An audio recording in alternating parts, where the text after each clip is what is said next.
last night, I got the highest honor a late-night host can receive. When did the comedy and entertainment shows, Laura, become an excuse for boorish political commentary? Oh, no. Yeah. Actor Diego Luna. Oh, my guest God. hosted, I don't know who that is. Guest hosted for Jimmy Kimmel. I don't think I've ever watched a Jimmy Kimmel. No one else is either. And it was happened the other night, and this was, to be fair, this was really knee-slapping in its monologue. You wanted to slap something. They pay a lot of taxes, a lot of them, with their jobs. Yeah. Papers or no papers. Is he speaking from experience? Why do we care, Laura? He's an actor. Again, I don't even know who that is. Well, he's an actor on a Disney Plus show, a Star Wars show called Andor. Oh, thank you. By the way, Jimmy, that's my gift to you. Whatever name this woman has, I got her to finally watch your show. Mexican actor Diego Luna guest hosted Jimmy Kimmel Live for a week and used his monologues to speak out calmly, clearly, and with an accent Fox News can't stand about Trump, immigration raids, and the weaponization of fear in America. And Laura Ingraham claimed she's never heard of Luna, an actor who's literally in the billion-dollar Star Wars franchise. You know, the one with lightsabers, rebellion, and, ironically, people rising up to overthrow fascism. I am your guest host, Diego Luna. I come from a galaxy far, far away called Mexico. You may know me as Cassian Andor from Star Wars, Felix Gallardo in Narcos,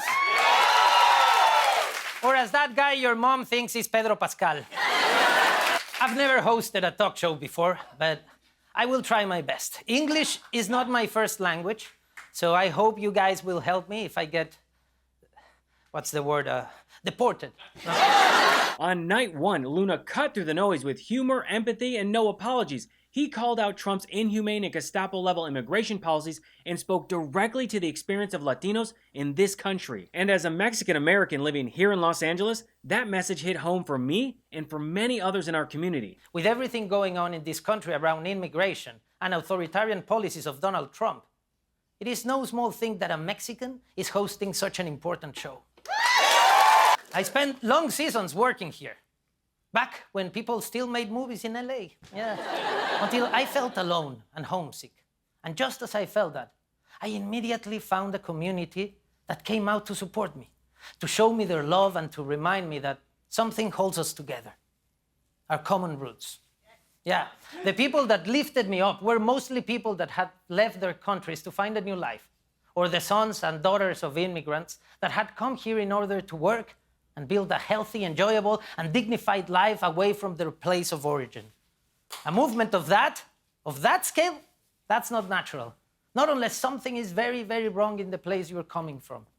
Nobody leaves their land if it's not because their survival depends on it. The point is that Los Angeles is interesting and admirable precisely because of the cultural exchange. This place is a powerful example of what's possible, of what can be achieved when we put empathy first. Yes.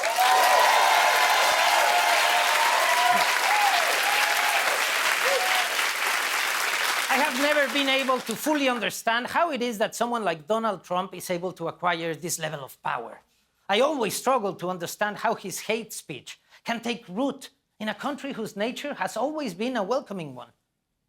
Today, many people are feeling persecuted. Far too many people live in fear. Fear of taking their kids to school or going to places where they earn an honest living. These people, they're your neighbors, your friends, immigrants. This is very unfair, and let me tell you why. The multiple times that this country has had to rebuild itself, immigrants were always there to pick up the slack. Earlier this year, when LA burned, immigrant workers risked their lives to stop the flames. They are the ones who build this country. They feed it. They nurture and teach its children. They care for the elderly. They work in construction, hospitality. They run kitchens. They're technicians, merchants, athletes, drivers, farmers. They pay a lot of taxes, a lot of them, with their jobs. Yeah. Papers or no papers. In 2022, undocumented immigrants contributed around $96.7 billion worth of taxes. But that is something that the Trump administration doesn't want you to know. There are a lot of lies flying around about immigrants, but I'm sure you have more than one story that can attest to the contrary. Talk about it, share it. That helps. Today, they need to know that they're not alone. These have been a dark few weeks. It is not acceptable, nor it's normal, to separate families. Violence and terror are not okay.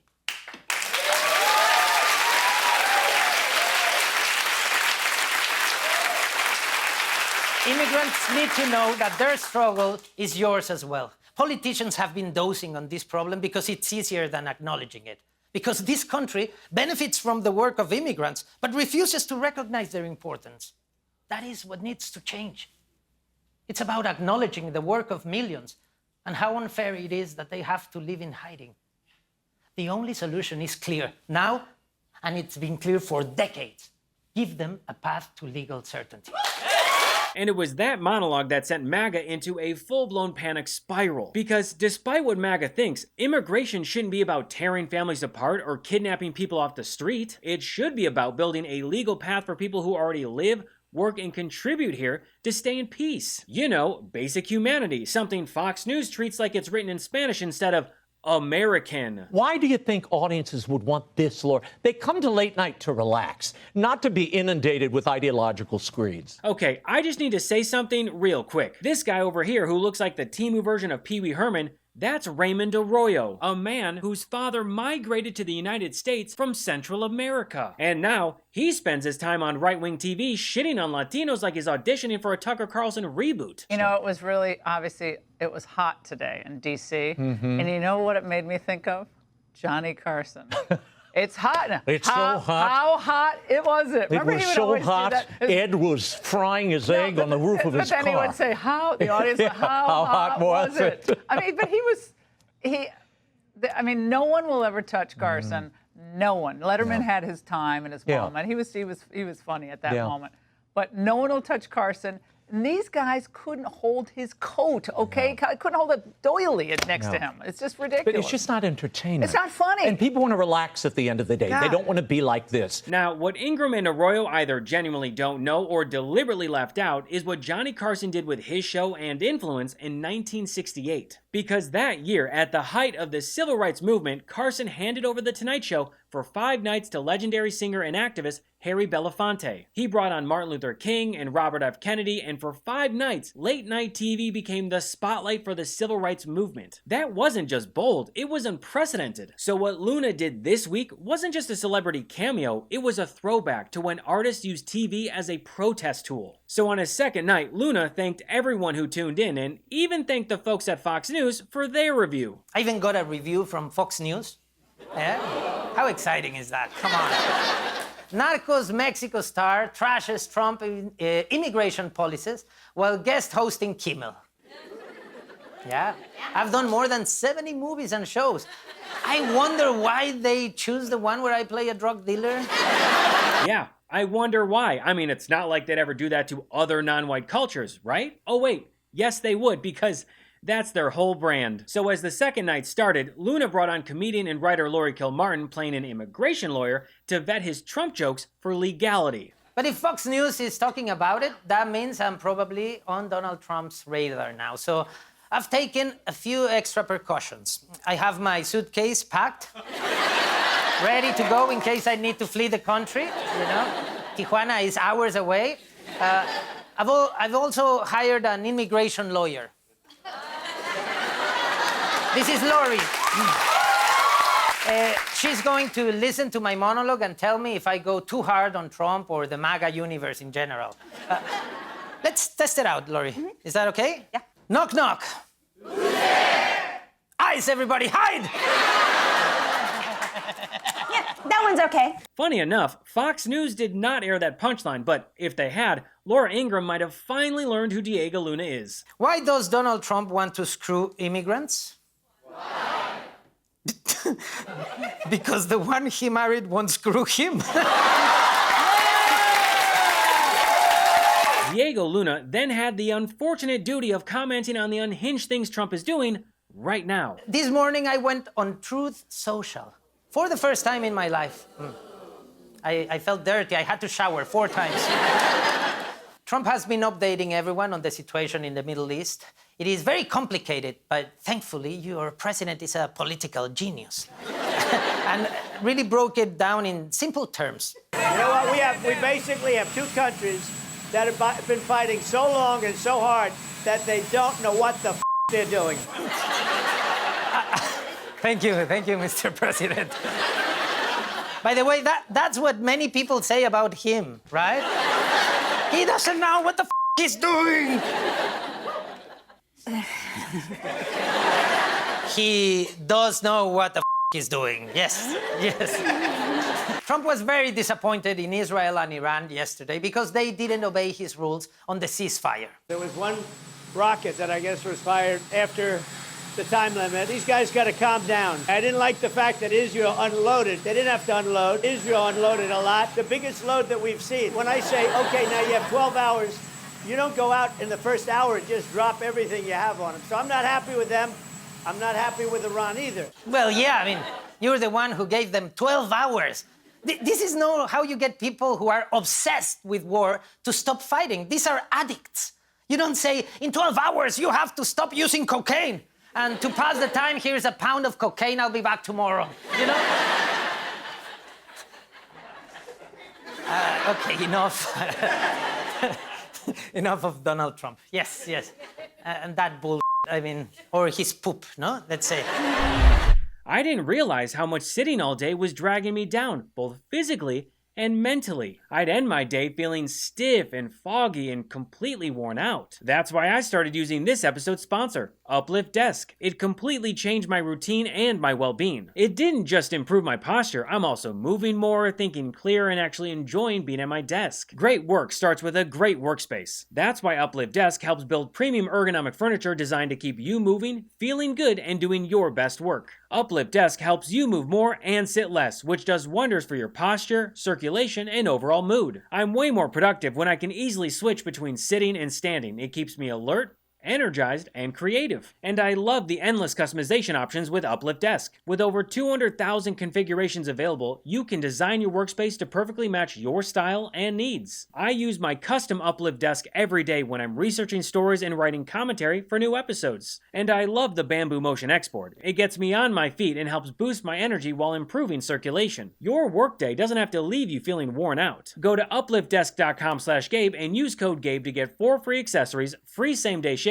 free returns, and an industry-leading 15-year warranty that covers your entire desk, plus an extra discount off your entire order. Go to upliftdesk.com/Gabe and use code Gabe to get 4 free accessories, free same-day shipping, free returns, and an industry-leading 15-year warranty that covers your entire desk, plus an extra discount off your entire order. That's upliftdesk.com/Gabe for this exclusive offer. It's only available through our link. The following night, as we inch closer to the July 4th holiday, Luna made a sharp observation comparing 1776 and today. Back then, you were ruled by a mad king who could do whatever he wanted. Yeah. He could start wars, you know, break the law, put the military in the streets, arrest people for no reason, impose tariffs, take advantage of women without consequence, hire his unqualified relatives. It's great that you guys don't have to deal with that anymore. And with so many people leaving the US either for the long weekend or more permanently, Luna put together a little travel ad to help. Buenos dias, USA. I am award-winning Mexican actor, producer, and director, Diego Luna. And I'm Guillermo. We're here to tell you about an exciting travel opportunity with our brand new service, Gringo. Here's how it works. Step 1, you give money to me and Diego Luna. Step 2, we take you to Mexico and you are very happy. End of the steps. But Diego, you ask, why wouldn't I just fly to Mexico? Because Trump fired all air traffic controllers. Luckily, we have a much safer plan. It's called the Trojan Piñata. We pack you into a giant piñata like a bunch of mosquitoes and sneak you over the border. And then your new life begins. In the States, you work in office buildings made of concrete and sadness. But in Mexico, you can work on the beach with the sun and a cerveza. That means beer. But Diego, you ask, pinches gringos, ¿cuántas preguntas? Muchas. Will I have to pay taxes like immigrants do in the States? Digital nomads pay no taxes. Just like your president. We'll handle everything while you enjoy your cerveza. That means another beer. Plus, Mexico is brimming with amazing food. Woo! And don't worry, Mexican restaurants have added a mild section to their menus. What? So this doesn't happen to all you sensitive little gabachos. Ow, this salsa is too spicy. And now I'm dead. True story. You won't be homesick. Mexico has everything a US citizen needs. 42 Costcos, a Starbucks on every corner. We're even opening a Chipotle soon. We don't know what the Chipotle is, but we hear white people love it. The US is going south, so why shouldn't you? It's time to gringo. To Mexico! Gringo is available to all U.S. citizens except this one, this one, this one, these ones, and the chupacabra. Alongside his sharp monologues and genuine support for the Latino community here in LA, Diego Luna also used his platform to spotlight others, interviewing 4 incredible Latinas across his 4 nights as guest host. Please welcome Nessa! Please welcome Adria Arjona! Please welcome Ariela Burrer! Please welcome Dolores Huerta.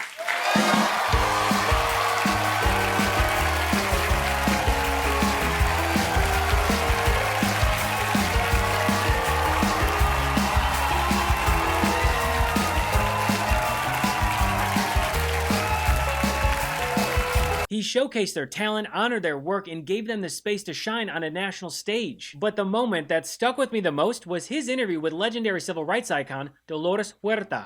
I love to see you. I love to hear you. How do you keep your positivity? How do you keep the hope? What is it that keeps you moving forward?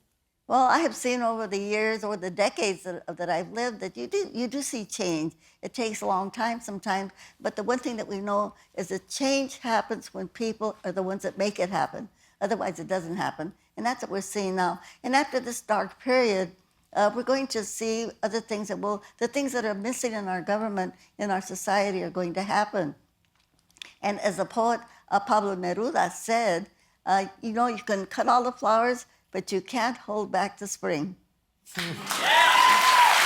She spoke about resilience, about finding hope in hard times, and then at 95 years old, she led the entire audience in a chant so loud it could drown out every Fox News segment whining about illegals. Who's got the power? We got the power! What kind of power? People power! So are we going to use our people power? We say, yes, we can. Yes, I can.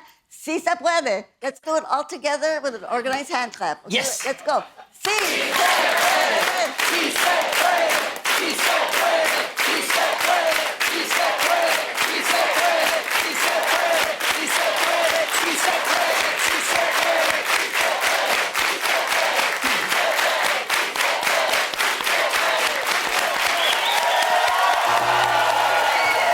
That right there, that is what MAGA Republicans like Laura Ingraham and Donald Trump are so afraid of. Not crime, not chaos, but unity. People coming together to fight back against their fascism. And that's why I do this show, to expose their bullshit and mock them at every turn. And Diego Luna, he gets it. There are many ways to push back. And one way is by making fun of them every night like Jimmy does.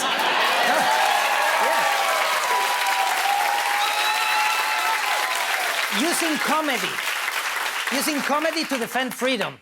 They don't like that. And we can take that for granted because we, the audience, we have to defend spaces like this. Without satire and voices like Jimmy's that question and challenge the abuse of power, democracy doesn't just weaken, it can disappear. And we cannot let that happen.